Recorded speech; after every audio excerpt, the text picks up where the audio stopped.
You're listening to the SBA Loan Experts Podcast, your source for information, tips, and education on the SBA loan program from SBA expert Chris Hearn, founder and CEO of Fountainhead, the nation's leading non-bank SBA lender. Here's your host, Chris Hearn. Tell me, through all this, let's kind of talk a little bit about personal things. How has family done? And I'm going to ask you some questions about Orlando because I was in Orlando March 6th, 7th, 8th, and 9th at a conference with 1,800 people from all over the world. And I think it was Monday the 9th. I can't remember the exact date, but I went to Disney. Right. And went to the Star Wars, Galaxy's End thing, right. and then got on a plane that was half full or half empty, depending on how you look at it, flew back to Denver, and then the world shut down a few days later. And I've often thought about how cities like Orlando deal with this. And I know you're prominent and you do a lot in the city in that area, but talk to me about two things. Tell us about, number one, your family, how your kids are doing, all of that, because there's a lot that's happening here personally and in business. And I know you're juggling all that. And then just kind of keep going right into the city that everyone goes to go to amusement parks that they can't right now. Can you share all that with us? Sure. Oh, let me just back up for a second because you were saying a minute ago, I think I always view things like what we're going through as a bit of a challenge, as a test. And I do think we are given things to determine what we're capable of handling. And even if you've had a successful 2020, and we're a great example. I mean, our business is up, we're 6X this year at least. I mean, it's crazy. I couldn't even have dreamt what we've done so far this year. But that takes a lot out of you as well. It's not, hasn't been a nice, neat, up and to the right type of a growth. It's been, I don't know what's higher than a hockey stick, maybe a totem pole straight up or something. But so that's why I think, if we're being honest, I mean, I think everybody's been challenged, and I think everybody's a little fatigued by 2020. We're ready for 2021. In terms of my family, I have a son who's a teenager, who's 17, who is a junior in high school. And again, same thing. It's, it's tough right now for the kids because of virtual learning and what they have to go through. And I was talking to my son the other day, and he said, with the plexiglass glass on the desks and everybody's wearing masks in class, even when the teacher asks a question, the teacher's not really sure who's answering. So now they have like a special code where they're, raising a hand or somebody's pointing to so-and-so answered, because the teachers can't tell. They can't read, can't see the face with the masks on. It's just, it's less than optimal. Obviously, that's not quite how the educational system probably should work. Although it's certainly challenging. Is this what we should be doing? I've long believed that the education system we have does not very adequately prepare people for the real world. There's far too much emphasis on rote memorization and not enough on critical thinking and, learning things that really you'll have to confront in the work world. And I know this because I've probably had now about 140 interns work for me over the last 20 years. And it doesn't matter what school they go to. I have to sort of deprogram these kids and teach them how to communicate and what's appropriate, not appropriate by email, by phone, etc. What's important, a lot of these, I just don't think a lot of these kids are gaining much from the secondary education or higher education in many ways. And it's frustrating. And in some ways, some of this is, I liken it to it's a bit of a finishing school. Maybe we don't want to send our 18, 19-year-olds straight out into the workforce. So we're going to give them 4 or 5 years to sort of, learn things before they go out. I don't know. I don't know that that's, so I guess what I'm saying is I think there's a lot of things that we're being forced to confront and rethink and try to determine if it's right or wrong.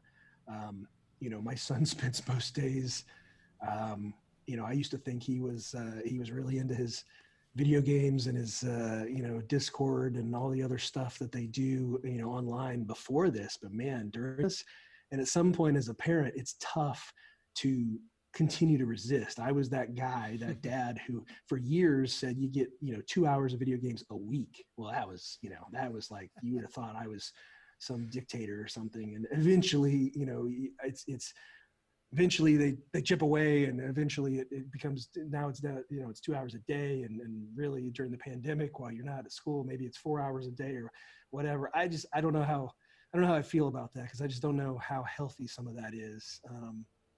I always liken it. I'm not a video game guy, but I just liken it to, it's a bit of mind candy, and it's not, some of the stuff, fortunately, my son does is he's interacting with other people, and there is some aspects of strategy and other things. So maybe that's okay, but I'm very, very suspicious about that sort of thing. My wife's been tremendously supportive during this whole, crisis that we've been through, and there for, I'm sure we're going to get into this in a little bit, but I probably went a good 5 months averaging about 16-hour days, 7 days a week, which is not healthy, and not good. But I also felt like it was somewhat my obligation to try and help out. And not a lot of people have the expertise that I do, or were in a position to have impacted people like I could. So I felt like it was a bit of a duty that we had to do, and that kept me going. But I gotta tell you, there were some nights where I'd stumble in at 10, 11 o'clock at night during the work week, and so I give a lot of kudos to my wife and helping me with that. The lockdown. So tell me what was going on with you and your business kind of pre, and maybe just give it, a quick glimpse of pre, I don't know, early March. Y'all weren't getting any indications of things. We were watching it, but I don't know that I was thinking anything until I came back from Orlando. When were you aware that something was going on? So my last trip was in early March out to San Diego. And I actually had a conference, a big international conference I was attending, that got called off. And I had friends that were flying in from the Middle East and from Asia and Europe. And many of them got to San Diego only to realize they had to turn around and go home. And but I will tell you, we were off to the best year we've ever had in January, February.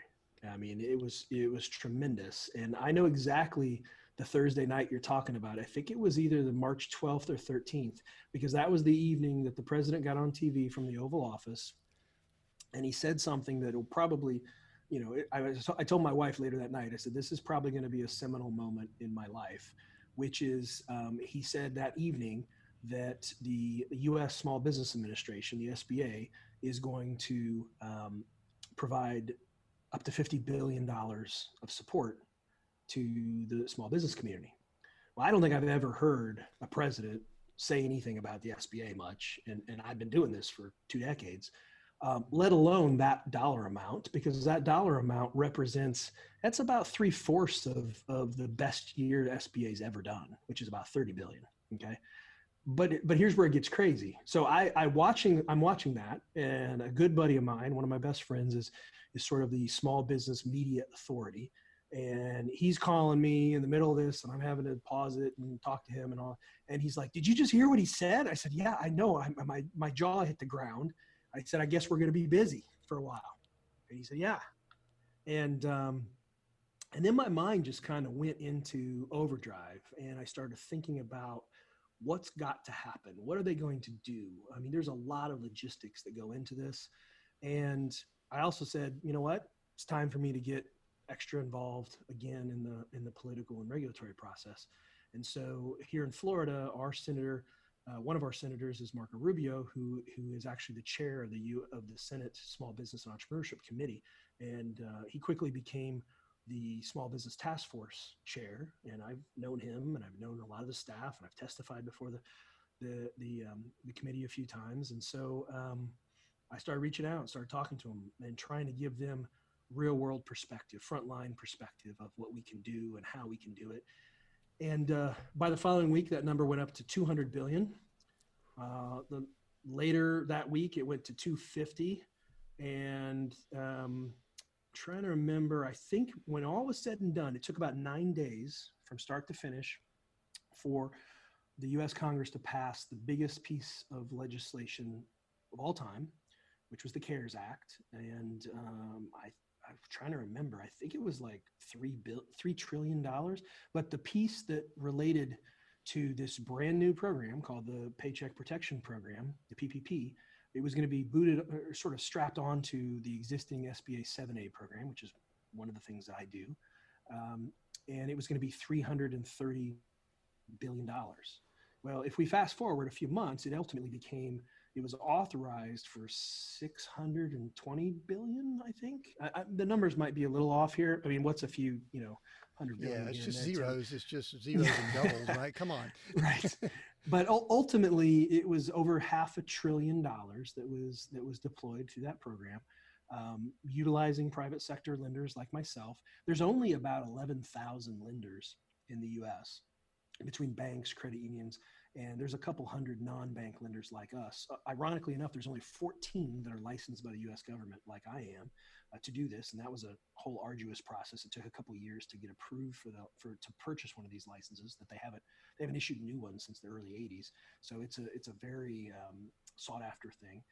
So we were automatically grandfathered in to participate in this program, and we basically, in that 2-week period, Tim, we pivoted the entire business to focus on this.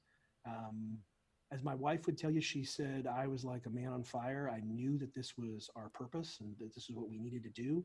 And that I said this to my staff many times. This is our moment. This is our time. This is what we were born for, really. And so, but that was just the beginning of it. I mean, after the CARES Act was passed in 9 days, then you got to start with a regulatory process. And so, the first time you get a phone call from the White House, it's a little disconcerting. And, but by about the 4th or 5th time, it's like, okay, guys, you're not listening to me. Let me tell you again what we need to do. Same thing with Treasury, same thing with SBA. I mean, I think maybe at this point they understand I can be a little direct and blunt, and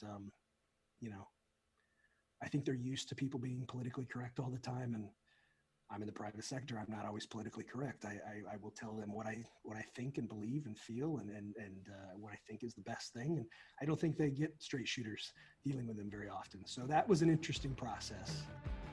Today's episode is brought to you by Fountainhead, the nation's leading non-bank SBA lender. Fountainhead's team of SBA experts will guide you through every step of the process and get your loan closed faster and more efficient than any bank. Apply today online at FountainheadCC.com. Thanks for listening, and we'll see you next time on the SBA Loan Experts Podcast.